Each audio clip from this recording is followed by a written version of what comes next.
Chalakudy നായരങ്ങാടിയിൽ school കെട്ടിടത്തിന് മുകളിലെ solar പാനലിന് തീപിടിച്ചു. ഇന്ന് ഉച്ചയ്ക്ക് 11:30-യോടെയാണ് സംഭവമുണ്ടായത്. 100ഓളം സോളാർ പാനലുകൾ സ്ഥാപിച്ചതിൽ 3 കത്തിയത്. MS ലിഷോയിയുണ്ട് വിവരങ്ങൾ നൽകാൻ.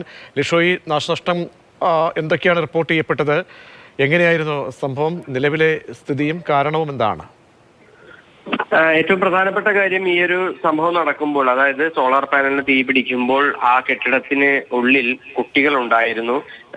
നായരങ്ങാടി മോഡൽ റെസിഡൻഷ്യൽ സ്കൂളിലെ മുകളിലത്തെ നിലയിലാണ് 100ഓളം സോളാർ പാനലുകൾ വെച്ചിരുന്നത്. അതിൽ 3 തീ പിടിച്ചത്. ഇതിനെ തുടർന്ന് ചാലക്കുടിയിൽ നിന്ന് ഫയർഫോഴ്സ് ഉദ്യോഗസ്ഥർ എത്തിയാണ് ഈ തീ അണച്ചത്. പക്ഷേ ആദ്യഘട്ടത്തിൽ ഈ ഫയർഫോഴ്സിന് തീ അണയ്ക്കുന്നതിലൊരു പ്രതിസന്ധി നേരിട്ടിരുന്നു. അതായത് ലാഡർ ഉപയോഗിച്ചാണ് ആദ്യം മുകളിലേക്ക് കയറി തീ അണയ്ക്കാനായി ശ്രമിച്ചത്. കാരണം അത്രയും ഉയരത്തിലേക്ക് കയറി തീ അണയ്ക്കാനായുള്ള ഒരു മാർഗങ്ങൾ ഉണ്ടായിരുന്നില്ല. ഫയർ എക്സ്റ്റിംഗ്വിഷർ ഇല്ലായിരുന്നു എന്നുള്ളതാണ് സ്കൂൾ ജീവനക്കാർ പറയുന്നത്. അതിനോടൊപ്പം തന്നെ ഈ ഫയർഫോഴ്സിന്റെ തക്ക സമയത്തുള്ള ഇടപെടൽ എന്തായാലും ഗുണം ചെയ്തു. കാരണം കൂടുതൽ തീ വ്യാപിച്ചിരുന്നെങ്കിൽ കുട്ടികൾ ഉൾപ്പെടെയുള്ള നിരവധി ആളുകൾ ആ കെട്ടിടത്തിനകത്തുണ്ടായിരുന്നു. എന്തായാലും അധികം വൈകാതെ തന്നെ തീ അണയ്ക്കാൻ സാധിച്ചു. അതിനാൽ തന്നെ വലിയ ദുരന്തം ഒഴിവായി.